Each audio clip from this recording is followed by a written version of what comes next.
As-tu déjà eu l'impression d'être constamment ignoré, même lorsque tu donnes tout ce que tu as? Tu te demandes pourquoi certaines personnes attirent naturellement l'attention tandis que d'autres peinent dans le silence? Aujourd'hui, nous allons découvrir 9 puissantes stratégies psychologiques inspirées des enseignements stoïciens. Une fois apprises et appliquées, elles peuvent élever ton influence et te placer en priorité, peu importe l'endroit où tu te trouves. Parmi ces stratégies, l'une se distingue par sa subtilité et sa force d'impact. Tu l'as peut-être déjà utilisée sans même t'en rendre compte. À travers le regard du stoïcisme, tu apprendras non seulement à mieux comprendre ton propre être, mais aussi les secrets de la psychologie humaine. Tu verras comment transformer de façon harmonieuse la dynamique de tes conversations, de tes réunions, et même de tes interactions quotidiennes les plus ordinaires. Je t'invite vivement à rester avec moi jusqu'à la fin de ce voyage, car chaque stratégie est une pièce d'un puzzle. Si tu en manques une seule, tu risques de perdre la richesse de l'ensemble. Ces techniques doivent être considérées comme des outils pour comprendre le comportement humain et naviguer dans les complexités sociales avec éthique. Elles visent moins à manipuler qu'à influencer et à éveiller la conscience, te permettant de guider tes interactions dans le monde. Alors, pose-toi cette question, quel est le but de tes actions? Es-tu prêt à découvrir ce qui a toujours été sous tes yeux? Ensemble, levons le voile sur ces secrets qui, jusque-là, opéraient dans l'ombre. 1. Maîtriser ses émotions. Chaque être humain, quel que soit son âge ou son origine, est influencé par ses émotions. Elles dictent nos actions, nos réactions et nos relations. Pourtant, rares sont ceux qui parviennent à vraiment comprendre et influencer subtilement leurs émotions et celles des autres. Cette maîtrise, lorsqu'elle est atteinte, fait de toi une personne indispensable dans tout contexte social.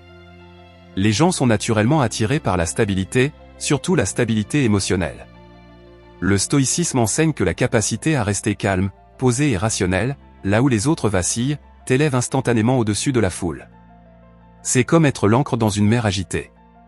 Naturellement, les autres se tournent vers toi, te plaçant sur un piédestal. Mais il ne s'agit pas de réprimer tes émotions, il s'agit de les comprendre et de les canaliser. Comme le rappelait Épictète. Nous ne pouvons pas choisir nos circonstances extérieures, mais nous pouvons toujours choisir comment y répondre. C'est l'essence même de cette stratégie. En contrôlant tes réactions, tu inspires confiance. Tu deviens capable de guider subtilement les émotions des autres. Si la douceur de tes mots apaise la colère de quelqu'un, ou si ta présence réconforte une personne triste, tu deviens un repère vers lequel on se tourne naturellement. Mais attention, ce n'est pas un jeu. C'est une responsabilité, qui doit être assumée avec soin. Va plus loin que la simple sérénité apparente, apprends à lire les courants émotionnels d'une pièce, reconnais les sentiments non exprimés, réagis à eux. Tu verras alors que les gens s'ouvrent davantage à toi. Pas parce que tu les manipules, mais parce que tu les comprends profondément. Avec cette compréhension des émotions entre tes mains, une autre stratégie se dévoile. Et tu l'utilises peut-être déjà sans le savoir. 2. Savoir partir. Il existe une force subtile dans la capacité à se retirer, à se désengager quand la situation l'exige. Ce n'est pas un acte de lâcheté ni d'indifférence, c'est une affirmation de ta valeur et de ton estime de toi-même. Lorsque tu reconnais ta propre valeur, quitter la table devient facile. Beaucoup confondent attachement avec engagement ou attention sincère, mais il peut vite devenir une chaîne qui t'emprisonne. Dire toujours « oui » réduit peu à peu la valeur que tu apportes. Les autres finissent par attendre ta présence et tes efforts comme un dû, plutôt que de les apprécier. C'est là que les équilibres se brisent et que l'instabilité s'installe. Ce n'est pas une question de jouer les insaisissables, mais bien de comprendre que ton absence peut parfois avoir plus de poids que ta présence constante. Parce qu'il ne s'agit pas seulement de « tenir le coup ». Il s'agit d'embrasser la situation.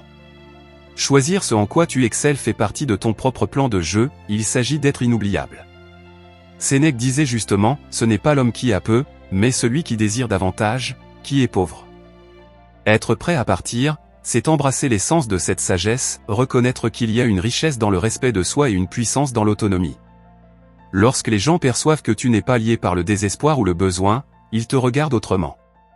Ils comprennent que ton temps, tes compétences, ou même ta compagnie sont un privilège, non un dû. En maîtrisant cette stratégie, tu envoies au monde le message que ta présence est un don, susceptible d'être retiré à tout instant. Paradoxalement, en montrant que tu peux t'éloigner, beaucoup voudront que tu restes encore plus longtemps.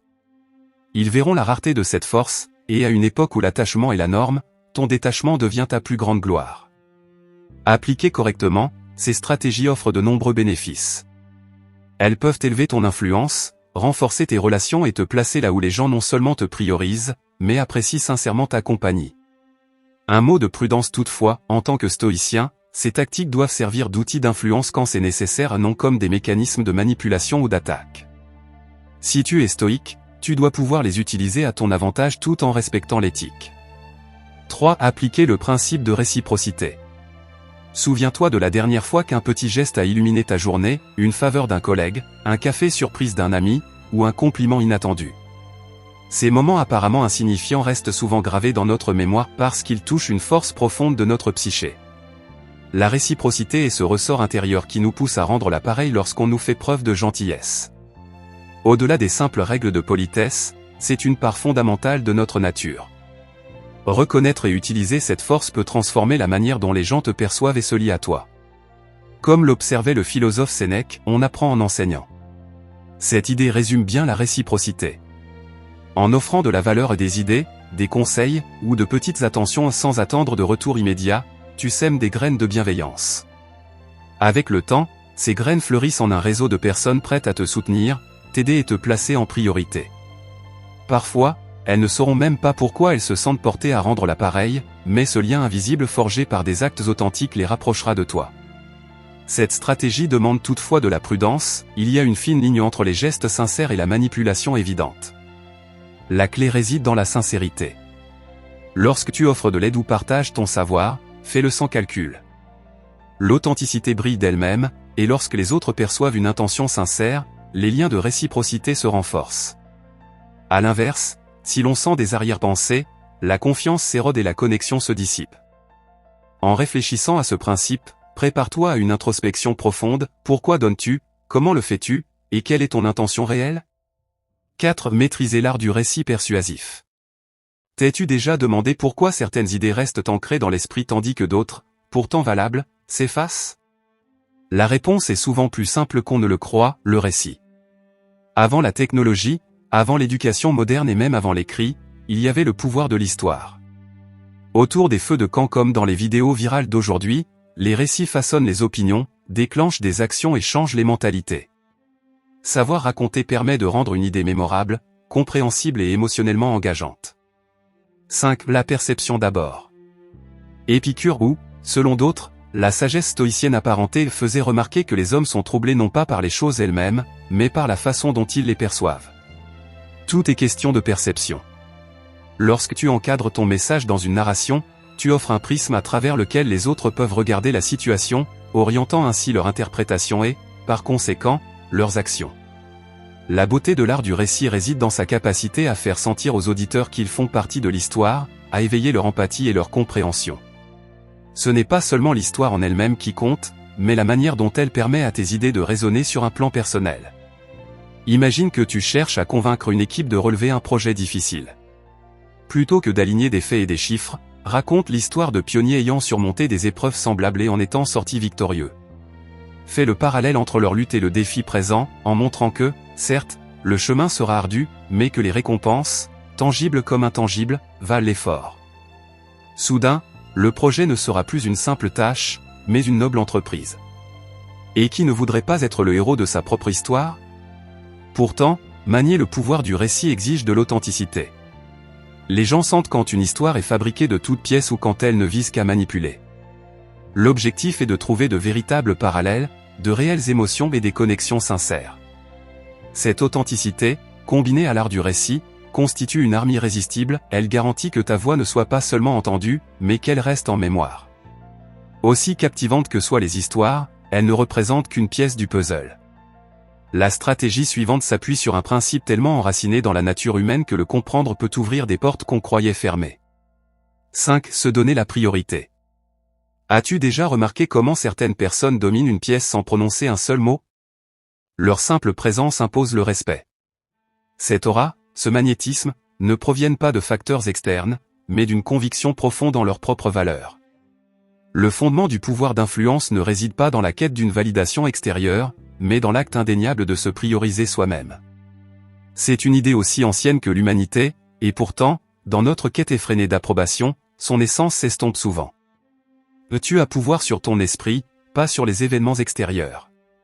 Comprends cela et tu trouveras la force, disait Marc Aurèle. Ces paroles nous invitent à regarder en nous-mêmes.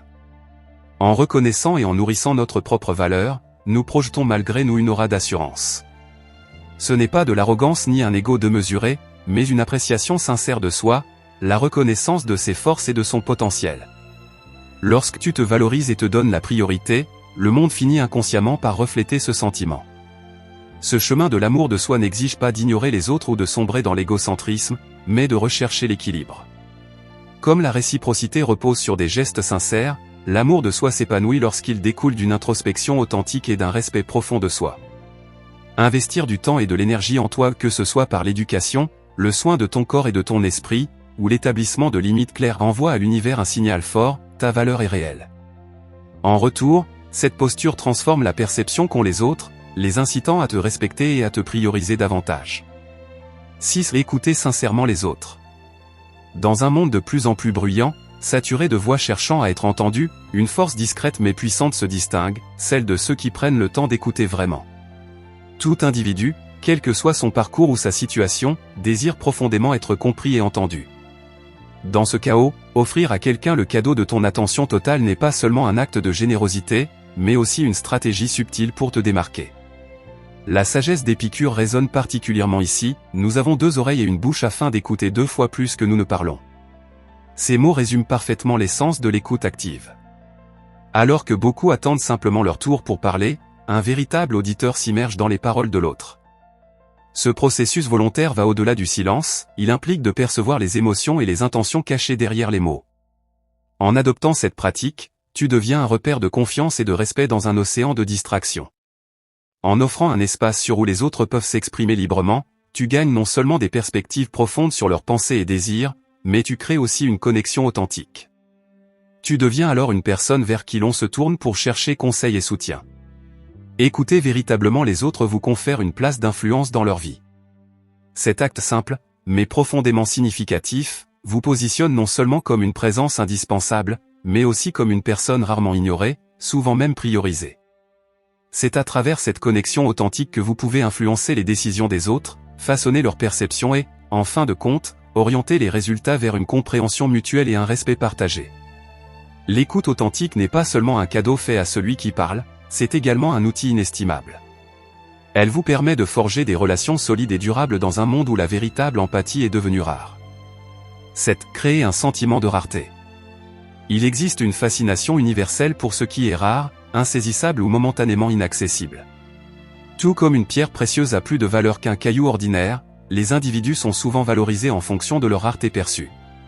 Ce n'est pas une question de manipulation ou de faux-semblants, mais de compréhension de l'attrait naturel des êtres humains pour ce qui sort de l'ordinaire. Imaginez une réunion où chacun est accessible, désireux de partager et de briller au centre de l'attention. Puis survient une personne qui fait une brève apparition, échange de manière significative, mais ne reste pas longtemps. Qui pensez-vous laissera une trace durable dans l'esprit des autres? Bien souvent, c'est cette dernière. En n'étant pas toujours disponible, vous créez une aura d'importance autour de votre présence. Chaque interaction devient alors précieuse, un souvenir marquant, précisément parce qu'elle est rare. Marc Aurèle disait, « Il faut très peu de choses pour mener une vie heureuse. Tout est en toi, dans ton esprit. » Voilà l'essence de la rareté, ce n'est pas priver les autres de votre présence, mais donner de la valeur à votre temps, poser des limites et comprendre que chaque moment offert doit avoir un impact. Lorsque les autres réalisent que votre temps est précieux, ils sont plus enclins à le respecter et à vous accorder de la priorité. Mais il est essentiel de maintenir un équilibre. Disparaître complètement peut être contre-productif, tandis qu'une surexposition réduit votre valeur perçue. La clé est d'être présent quand cela compte. Rendez ces moments significatifs, puis retirez-vous pour vous concentrer sur vous-même, vos objectifs et votre bien-être. 8. Cultivez une aura de mystère. En tant qu'être humain, nous sommes irrésistiblement attirés par ce qui est mystérieux, inconnu et énigmatique. C'est un phénomène profondément ancré dans notre nature, une fascination qui traverse les cultures et les générations. Cette attraction devient un outil puissant lorsque nous apprenons à cultiver une certaine part de mystère autour de nous-mêmes. 9. Préserver une part d'énigme. En entretenant une part d'énigme dans notre personnalité, nous créons un magnétisme naturel qui pousse les autres à nous chercher, à vouloir découvrir ce qui se cache derrière notre surface et à explorer la profondeur de notre caractère. Ce n'est pas une question de froideur ou de distance, mais de choisir avec soin ce que nous révélons et à quel moment. 10. Manifestez votre personnalité avec subtilité. L'art consiste à trouver l'équilibre délicat entre partager suffisamment pour éveiller l'intérêt des autres et retenir assez pour maintenir l'intrigue vivante. Le philosophe Marc Aurèle affirmait que le but de la vie n'est pas de se conformer à la majorité, mais d'éviter de sombrer dans la folie de la foule. Dans un monde où le partage excessif est devenu la norme, se distinguer par une réserve mesurée permet de ne pas être une voix de plus dans le brouhaha constant. Cette attitude énigmatique possède le pouvoir de captiver l'attention. Les autres écoutent davantage quand vous prenez la parole et accordent une réelle valeur à vos opinions. Cependant, il est important de se rappeler que maintenir une aura de mystère n'est pas un jeu de manipulation, mais une manière consciente de préserver sa profondeur intérieure. Préserver une aura de mystère ne signifie pas être malhonnête ou manipulateur. L'authenticité reste essentielle. Être mystérieux ne veut pas dire inventer de fausses histoires sur soi, mais plutôt maîtriser l'art du timing et de la divulgation mesurée. À mesure que les autres deviennent curieux à votre sujet, ils accordent naturellement plus d'importance à votre présence et à vos idées. Maîtriser cette stratégie prépare le terrain pour quelque chose d'encore plus puissant. En poursuivant ce chemin énigmatique, vous découvrirez que faire naître l'attente chez les autres quant à votre prochain geste devient un outil redoutable. Il ne s'agit pas de jouer à des jeux d'esprit, mais de comprendre la psychologie humaine et d'utiliser cette connaissance pour grandir et prospérer. Imaginez le pouvoir que vous détenez lorsque les autres attendent avec impatience votre prochaine action, votre prochaine parole. Cette anticipation crée un lien émotionnel et psychologique qui vous place dans une position d'influence unique. Cette stratégie ne consiste pas simplement à surprendre les autres, elle repose sur la compréhension des nuances du comportement humain et sur leur utilisation à votre avantage. En somme, cultiver une aura de mystère vous élève au-dessus du bruit ambiant et fait de vous une énigme captivante. Combinée à une authentique sincérité, elle vous place dans une position où vous n'êtes pas seulement vu, mais profondément apprécié. En suscitant l'anticipation de vos actions, vous vous assurez que votre présence laisse une empreinte durable dans chaque interaction, et que votre influence continue de résonner longtemps après votre départ. 9. Exploitez le pouvoir du silence stratégique. Vous avez probablement déjà vécu cette situation, un débat enflammé, une négociation difficile, ou même une simple conversation où les mots fusent comme des étincelles. La tentation est grande de prendre part, d'ajouter sa voix au tumulte. Pourtant, parfois, l'arme la plus puissante n'est pas ce que vous dites, mais le moment où vous choisissez de rester silencieux. Le silence, souvent perçu comme passif, peut être une force dynamique. Il vous permet de guider les conversations, d'affirmer votre présence et de gagner un respect sincère. Alors que beaucoup croient que dominer verbalement équivaut à exercer du pouvoir, c'est souvent l'observateur silencieux, celui qui pèse chaque mot, qui influence réellement le cours des choses. Il ne s'agit pas de parler le plus fort, mais de parler avec le plus d'impact. Considérez le pouvoir de la pause. Lorsque vous retenez vos paroles et laissez un bref silence s'installer, vous créez une attente. Les autres deviennent nerveux, parfois impatients, et se sentent obligés de combler le vide, révélant souvent plus qu'ils ne l'auraient voulu. Ce moment vous donne l'espace nécessaire pour répondre avec sagesse. Comme le disait Épictète, nous avons 2 oreilles et une bouche, afin d'écouter 2 fois plus que nous ne parlons. En pratiquant la retenue verbale, vous devenez le véritable chef d'orchestre des dialogues, les orientant selon vos intentions. Le silence stratégique, toutefois, ne se limite pas à écouter, il implique aussi de savoir quand intervenir, comment utiliser la puissance de vos mots et de comprendre le poids qu'ils portent. Chaque parole doit être intentionnelle, visant non seulement à communiquer, mais aussi à influencer les perceptions. Les mots ne sont pas de simples constructions, ce sont des outils capables de façonner la réalité. Cependant, comme tout outil, le silence stratégique demande de l'habileté. En abuser peut donner l'impression que vous êtes distant ou désintéressé. La clé consiste à trouver l'équilibre entre une écoute active et des silences calculés, afin que vos interactions restent authentiques. Imaginez maintenant les immenses possibilités qu'offre la combinaison du silence stratégique avec une autre stratégie puissante, une approche capable d'amplifier votre influence et de faire en sorte que vous ne soyez pas seulement vu, mais véritablement mémorisé. Si vous avez aimé ce contenu, pensez à aimer, partager et vous abonner. Vos interactions montrent que ce type de contenu vous aide et nous encourage à en produire davantage à l'avenir.